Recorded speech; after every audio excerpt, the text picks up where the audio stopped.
A pinch of theatre magic, a dash of songs and dancing, all mixed together with a portion of girl power. The West End premiere of The Worst Witch is a spellbinding experience, and I spoke to the cast members.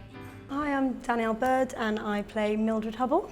And I'm Rosie Abraham, I play Ethel Hallow in the show. So the cast itself is all female and so is the band. How important is it to have all female cast in the West End, and how unusual is this? Yeah, I think it is quite unusual. We are seeing more recently, but I think in a way that sort of positive discrimination is really important to try and get that balance back, and not just for the work as actors, but for audience. If you are sat there and you don't see yourself represented on stage, you can feel really isolated. I think that it's really important to feel like your story is being told on stage, and that reflects life, and it's just really amazing to be in amongst all-female cast with that talent. And you know, sometimes you only get 2 girls in a cast of like 20 or something. It's like, yeah, we can do it too. Girl power, magical girl power. When you're putting on the production, with there being a film and a TV series already, what's the biggest challenge to bringing it to the stage? I read the books when I was little, like really little. So did my sister, who's 7 years older than me. You know, there's been the TV series, the film. It's a really big deal to like so many people. And obviously, the adults. to little ones now, but to people like me, you know, if I wasn't in the show, I would want to come and see it because I love these characters. The nostalgia that of it. Jill Murphy created, and that Emma Reeves has adapted so perfectly for the stage. You know, in my opinion, I just think they've come straight out of the books. Like, so it's really. A lot of the adults, I think, they're not just bringing their kids along for the summer holidays, they're really invested in it already, which is an amazing place for us to be in. And I think, like Danny said, for those who maybe don't know the stories or the characters, we jump in straight away in the pre-show and we talk to people, we get out there, we involve people, hopefully they feel like straight away. And I think, yeah, it's proved so far so good, like people are really invested, and I think it's because the charm of the production and the way that the girls have clearly, you know, made their makeshift magic because they're not allowed to use real magic in the theatre. Yeah, I think Emma Reeves has done an amazing job at sort of making something different, because we're not just like recreating or relaunching what the TV series are, you know, it's like the idea that this play within a play sets this aside and makes a difference to the TV series.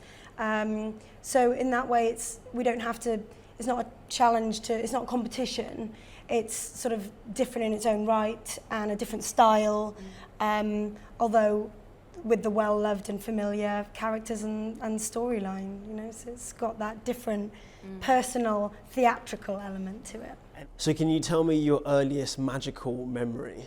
Family outing up to town, I went into Hamleys when I was very little, and it's a magical place, Hamleys, right?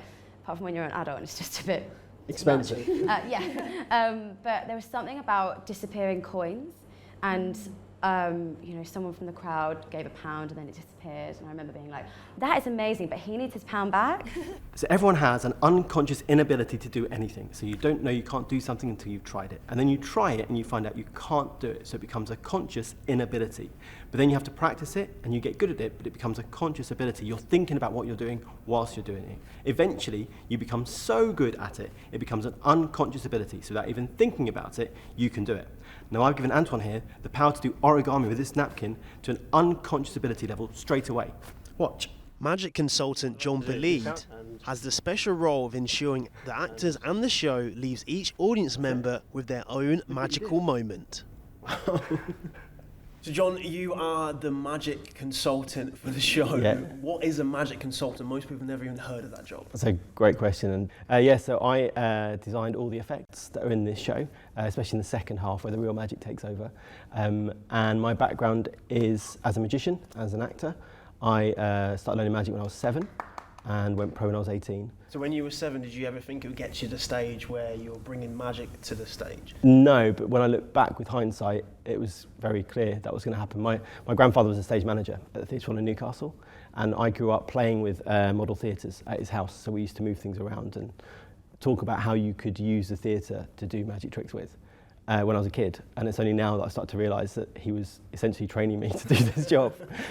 So when he passed away a little while ago, it was gutting because he hadn't seen me yet reach this level, and he would lose his mind to see what we're up to now. It would be great fun to show him. So when you think back to that 7-year-old version of yourself, what was it about magic that you loved and you wanted to pursue? So it's the storytelling aspect that I love about magic. It's the fact that I can give a moment of wonder to you and take you somewhere completely different that you weren't expecting, just that one instance. And it's our job to really explore how we can bring stories to life. So that's what I love about it, is that really we tell stories and we use magic to highlight how those stories are told. How are you able to transfer all of your magic knowledge to the actors that actually have to perform it on the stage? Well, I'm lucky to work with a very talented cast. They are genuinely absolutely incredible. And a lot of them in the R&D with us, which was brilliant. So in my experience, I've been very lucky that I've worked with people who are so hungry to learn. And all the effects I design, I make a creative choice to make it accessible to the performers. Because I have a performance background myself, I've been trained as an actor, I understand that when you're saying to an actor, here's another prop for you to play with, when they've got a whole script to learn, they don't need that. So what I try and do is find a way to make it as easy as possible for them, but to achieve the maximum impact on our effects. So it's a case of working with them, so I'm in rehearsals once or twice a week, looking at stuff, playing with them, helping them understand what it is they're trying to achieve, and then just polishing. So even now we're in previews. We had our first preview last night, which sold out, which was amazing. But now in my head, I've got a few little bits of polish that I need to add to each of the effects, which we'll do ready for the next preview. And we'll keep doing that until it's absolutely spot on. So when you teach an actor a trick or an illusion, do they have to like sign a non-disclosure form? They can't tell anyone else? Yeah, we do. We talk a lot about how the importance of secrets and how really, if you take away the secrets, you have nothing. Literally, you have nothing.